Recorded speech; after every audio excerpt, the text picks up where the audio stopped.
Hello friends, welcome back to my channel চেখে দেখো। আশা করি তোমরা সবাই ভগবানের আশীর্বাদে ভীষণ ভীষণ ভালো আছো। আমিও কিন্তু খুব খুব ভালো আছি তোমাদের ভালোবাসায় আর তোমাদের আশীর্বাদে। আমি শতাব্দী চলে এসেছি আজকের একদমই ঘরোয়া স্টাইল একটা নতুন স্বাদের চিংড়ির রেসিপি তোমাদের সঙ্গে শেয়ার করার জন্য। বিভিন্ন ধরনের চিংড়ির অনেক রকমের রেসিপি তোমাদের সঙ্গে আগে শেয়ার করে নিয়েছি, তবে আজকের রেসিপিটা একেবারে ঘরোয়া হলেও ভীষণ টেস্টি আর একটা নতুনত্ব স্বাদের রেসিপি তোমাদের সঙ্গে শেয়ার করতে চলেছি। টাইটেল আর থাম্বনেল দেখে তো বুঝেই গেছো আজকের কি বানাবো, তাহলে চলো ঝটপট দেরি না করে বলে দিই। আর হ্যাঁ, আজকের ভিডিওটা যেহেতু নতুনত্ব তাই ভিডিওটা স্কিপ না করে পুরোটা দেখার কিন্তু অনুরোধ রইল, কারণ তোমরা যদি ভিডিওটা স্কিপ করে যাও, আমি যেহেতু স্টেপ বাই স্টেপ তোমাদের সঙ্গে শেয়ার করে নেব, তাই তোমরা যখন রেসিপিটা বাড়িতে ট্রাই করবে তোমাদের প্রবলেম হতে পারে। তাহলে চলো দেরি না করে বলে দিচ্ছি। আজকের আমি বানাবো বাগদা চিংড়ির ঝোল, ওল দিয়ে বা ওল দিয়ে বাগদা চিংড়ির ঝোল। তো ওল দিয়ে বাগদা চিংড়ির ঝোল বা বাগদা চিংড়ি দিয়ে ওলের ঝোল বানানোর জন্য আমি এখানে ওল নিয়েছি। ওলগুলোকে জাস্ট 2 মিনিট একটুখানি হলুদ জলে ভাপিয়ে জলটা ফেলে দিয়েছি। এখানে একটা কথা বলে রাখতে চাই বন্ধুরা, সব সব ওল কিন্তু সমান হয় না। কিছু ওল আছে যেগুলো সেদ্ধ হতে অনেকটা সময় লাগে, সেটা বুঝেই কিন্তু তোমরা সেদ্ধটা করবে। আর আমি এখানে যে ওলটা নিয়েছি এটা কিন্তু ডাইরেক্ট ভেজেও রান্না করা যায়। আর এখানে নিয়েছি বাগদা চিংড়ি, এখানে নিয়েছি আমি মিডিয়াম সাইজের চিংড়িগুলোকে কেটে ধুয়ে পরিষ্কার করে লবণ, হলুদ আর কাঁচা সর্ষের তেল মাখিয়ে রেখেছি। লাগছে পেঁয়াজ কুচি, এখানে নিয়েছি জিরে, ধনে, আদা, রসুন আর শুকনো ঝাল লঙ্কার মিহি পেস্ট। এখানে নিয়েছি কালো জিরে, সাদা জিরে, তেজপাতা, এগুলো হচ্ছে ফোড়নের জন্য। লাগছে লবণ, নিয়েছি টমেটো কুচি আর নিয়েছি হলুদের গুঁড়ো। তো সমস্ত কিছু রেডি হয়ে গেছে। তাহলে চলো বন্ধুরা সোজা চলে যাব এখন রান্নাতে। আর ওলটা কিন্তু শুধুমাত্র হলুদ জলে ভাপিয়েছি, আমি এখানে কোনো লবণ দিইনি। তো আছে কড়াই বসিয়ে দিয়েছি, কড়াইতে দিয়ে দেবো অবশ্যই সর্ষের তেল, কারণ আজকে রান্নাটা কিন্তু সর্ষের তেলেই করতে হবে। আর সবার প্রথমে তেলটাকে খুব ভালো মতো ধোঁয়া ওঠা গরম করে নিতে হবে, এটা আমরা সবাই জানি। তো তেলটাকে সবার প্রথমে ধোঁয়া ওঠা গরম করে নিচ্ছি। তো বন্ধুরা এখন কিন্তু তেলটা খুব ভালো মতো গরম হয়ে গেছে, একদম ধোঁয়া ওঠা গরম হয়ে গেছে। তো এখন ভাপানো ওলগুলোকে আমি তেলের মধ্যে দিয়ে দিচ্ছি। আর আমরা যেভাবে মাংসের আলুকে ভেজে নিই সেইভাবে ওলগুলোকেও ভেজে নেব।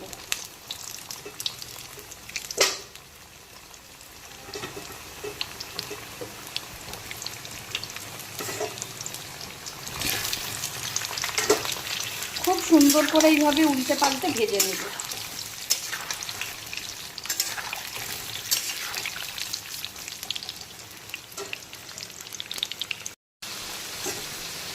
তো বন্ধুরা দেখতেই পাচ্ছ ওলগুলোকে আমি একদম খুব ভালো করে ডুবো তেলে ভেজে নিয়েছি, একদম ফুল ফ্লেমে রেখে আঁচটাকে। তো এখন ওলগুলোকে আমি যতটা সম্ভব তেল ঝরিয়ে একটা ঝাঁঝরি হাতার সাহায্যে তুলে নিচ্ছি।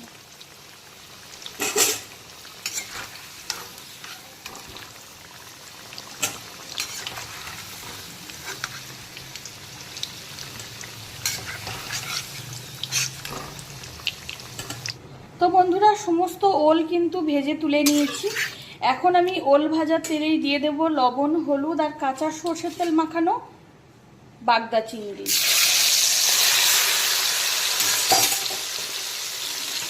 এখন বাগদা চিংড়িগুলোকে আমি মিডিয়াম ফ্রাই করে নেব। আর প্রতিবারের মতো এবারেও বলছি, বা আমি যে কোনো চিংড়ি কিন্তু খুব বেশি কড়া করে ভাজি না, 2 থেকে 3 মিনিট সময় নিয়ে ফুল আছে ভেজে নেব। আর যখনই লবণ, হলুদ আর কাঁচা সর্ষের তেল মাখিয়ে রাখা হবে চিংড়িগুলো খুব সুন্দরভাবে শক্ত হয়ে যায়। আর সেখানে যদি চিংড়িগুলোকে খুব বেশি কড়া করে ভেজে নিই তাহলে কিন্তু চিংড়ি খুব ছিদ্রে হয়ে যায় খেতে।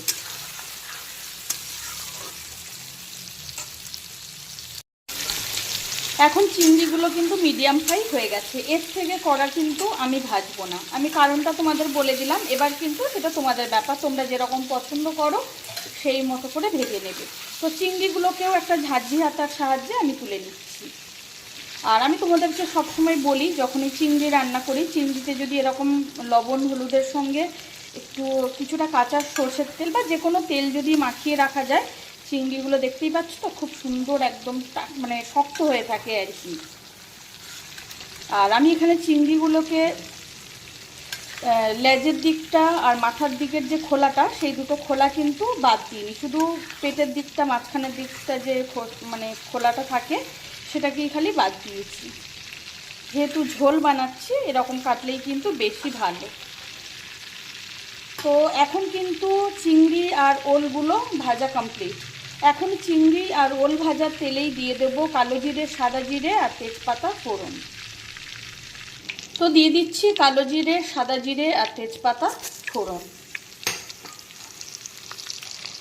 এখন ফোড়নটাকে একটুখানি ভাজা ভাজা করে নেব, মানে কালো জিরে, সাদা জিরে এগুলোকে একটুখানি ভাজা ভাজা করে নিতে হবে। ফোড়ন আর তেজপাতাটা কিন্তু এখন ভাজা ভাজা হয়ে গেছে। এখন সবার প্রথমে দিয়ে দেবো পেঁয়াজ কুচি। এখন বেশ কিছুক্ষণ সময় নিয়ে লো টু মিডিয়াম আঁচে অল্টারনেট করে করে পেঁয়াজ কুচিটাকে হালকা বাদামি কালার করে ভেজে নিতে হবে। মানে পেঁয়াজের যে একটা নিজস্ব কাঁচা গন্ধ থাকে সেটা কাটিয়ে নেওয়া পর্যন্ত মানে ভাজা ভাজা করে নিতে হবে। আর আমি পেঁয়াজ কুচির সঙ্গেই দিয়ে দিচ্ছি স্বাদ মতো লবণ, আর টেস্টের জন্য সামান্য পরিমাণ 1 টেবিল চামচ পরিমাণ আমি চিনি এখানে ব্যবহার করেছি। এর ফলে কিন্তু তরকারি কোনো রকমভাবে মিষ্টি হবে না, কিন্তু পুরো মশলাটাকে ব্যালেন্স করবে আর খুব সুন্দর একটা ফ্লেভার আসবে। তো আঁচটা কিন্তু এখনই ফুল ফ্লেমে করবো না, তাতে করে পেঁয়াজটা কিন্তু খুব সুন্দরভাবে ভাজা ভাজা হওয়ার আগে পুড়ে যেতে পারে, সেটা কিন্তু অবশ্যই মাথায় রাখতে হবে। পেঁয়াজ কুচিটা কিন্তু বন্ধুরা এখন অনেকটাই ভাজা ভাজা হয়ে গেছে, কিন্তু আরও কিছুক্ষণ ভাজা ভাজা করে নিতে হবে। কাঁচা গন্ধটা চলে গেছে ঠিকই, কিন্তু এখনও হালকা বাদামি কালার হয়নি।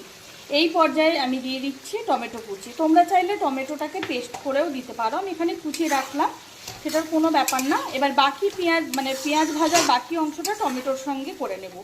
আর টমেটোটাও যাতে খুব ভালো মতো ভাজা হয়ে যায় সেটাও কিন্তু অবশ্যই মাথায় রাখতে হবে বন্ধুরা।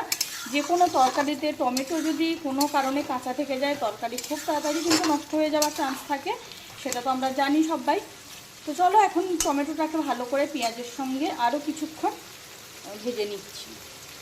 তো বন্ধুরা এখন কিন্তু আবারও 2 থেকে 3 মিনিট সময় নিয়ে টমেটো আর পেঁয়াজ কুচিটাকে ভাজা ভাজা করে নিলাম লো টু মিডিয়াম ফ্লেমে অল্টারনেট করে করে। এখন কিন্তু পেঁয়াজ কুচিটা খুব সুন্দর করে ভাজা হয়ে গেছে, আর টমেটোটা একটু ভালো করে দেখলে বুঝতে পারবে খুব সুন্দর করে ভেজে নিয়েছি।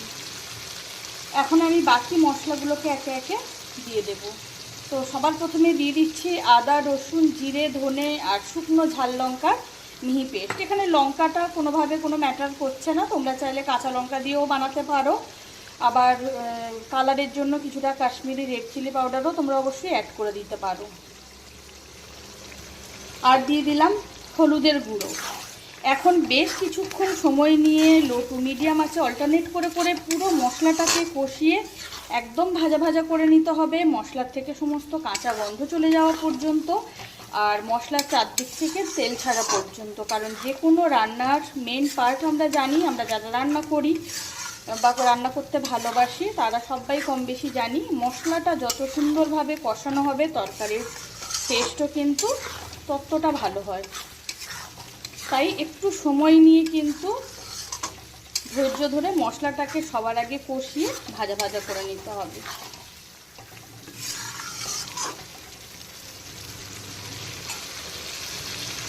এখন প্রায় 3-4 মিনিট সময় নিয়ে লো টু মিডিয়াম আঁচে অল্টারনেট করে করে মশলাটাকে কিছুক্ষণ কষিয়ে নিলাম, কিন্তু মশলাটা এখনও 100% কষানো হয়নি। আর সেটা দেখে বুঝতে পারছো মশলার চারদিক থেকে এখনও সেভাবে তেলও ছাড়েনি, আর সবথেকে বড় কথা এখনও কাঁচা একটা গন্ধ হালকা রয়েছে। তো এই পর্যায়ে আমি দিয়ে দেব সামান্য পরিমাণ জল। মিক্সির জারে লেগে থাকা সমস্ত মশলা আমি সামান্য জলে গুলে দিয়ে দিলাম। এখন মশলার বাকি ভাজাটা বা কষানোটা করে নিতে হবে।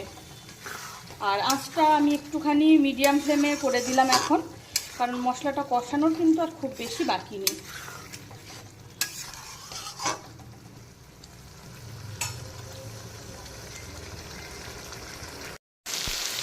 তো বন্ধুরা মশলাটা কিন্তু এখন একদম 100% কষানো কমপ্লিট হয়ে গেছে। এখন কিন্তু আর কোনো মশলার থেকে কোনো কাঁচা গন্ধ ছাড়ছে না, মশলার চারদিক থেকে তেল ছেড়ে গেছে, খুব সুন্দর একটা কষানো ভাজা মশলার স্মেল থাকছে এখন। তো এখন আমি এই কষানো মশলার মধ্যে সবার প্রথমে দিয়ে দেব ভেজে রাখা ওল। কারণ ওলটা যেহেতু আমি খুব একটা সেদ্ধ করে নিইনি, জাস্ট একটুখানি ভাপিয়ে হলুদ জলে জলটাকে ফেলে দিয়েছি, তাই ওলগুলোকে সবার প্রথমে খুব ভালো মতো মশলার সঙ্গে কষিয়ে নেব। একেবারে 3-4 মিনিট সময় নিয়ে মিডিয়াম টু হাই ফ্লেমে অল্টারনেট করে করে দরকার হলে ঢাকা চাপা দিয়ে দিয়ে একটু কষিয়ে নেব। কারণ চিংড়ি তো আলাদা করে সেদ্ধ হওয়ার খুব একটা কোনো ব্যাপার থাকে না, তাই ওলটাকে চেষ্টা করতে হবে যাতে কষাতে কষাতে যতটা সম্ভব সেদ্ধ হয়ে যায়।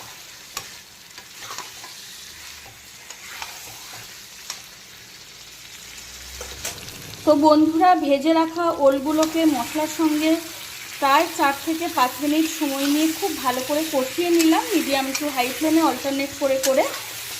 আর সেটা তো তোমরা দেখে বুঝতেই পারছো। তো এখন আমি কড়াইতে দিয়ে দেবো বেশ কিছুটা পরিমাণ ফোটানো জল, কারণ প্রত্যেকবারের মতো আজকের আবারও বলে দিচ্ছি, আমি কোনোদিন তরকারিতে ঠান্ডা জল দিই না, হয় ফোটানো জল দিই, না হলে উষ্ণ গরম করে হলেও কিন্তু জলটা দিই।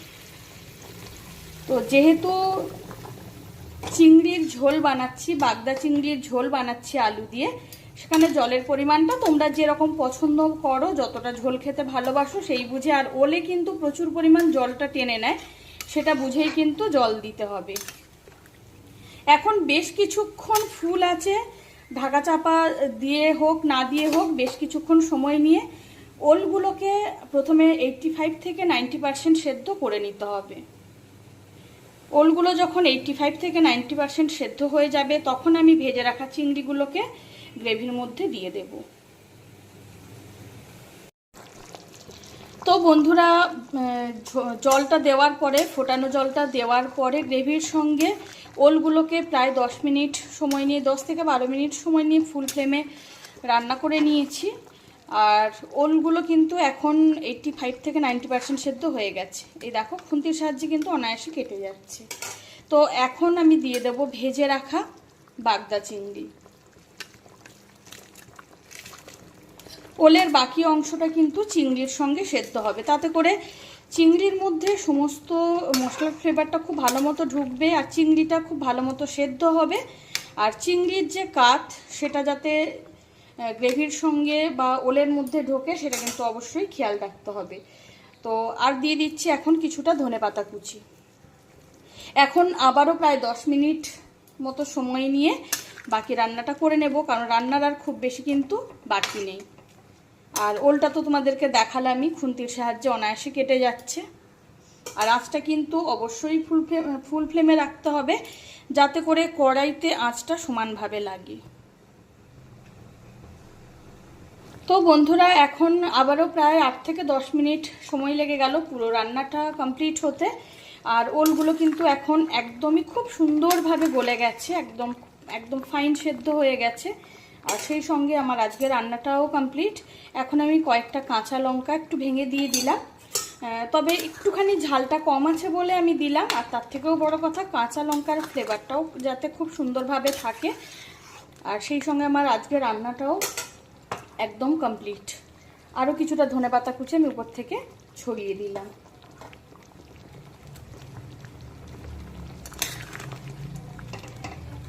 বাগদা চিংড়ির ঝোল বা ওল দিয়ে বাগদা চিংড়ির ঝোল বা বাগদা চিংড়ি দিয়ে ওলের ঝোল কিন্তু একদম রেডি। আঁচটা আমি এখন বন্ধ করে দিলাম।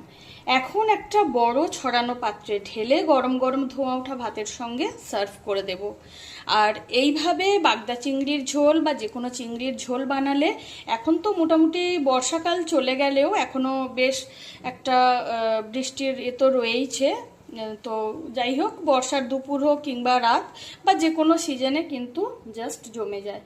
তাহলে বন্ধুরা, তোমাদের সঙ্গে আজকের একদম ঘরোয়া স্টাইল একটা রেসিপি, এটা মেনলি আমরা এরকম বর্ষাকালে এই ধরনের রেসিপিগুলো বাড়িতে ট্রাই করি, মানে খেয়ে থাকি, সেটাই তোমাদের সঙ্গে একটুখানি শেয়ার করে নিলাম।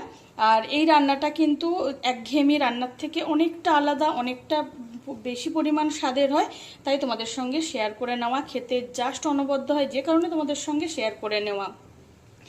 আর আমার আজকের রেসিপি যদি তোমাদের ভালো লেগে থাকে তাহলে অবশ্যই অবশ্যই লাইক কমেন্ট শেয়ার করে দিও।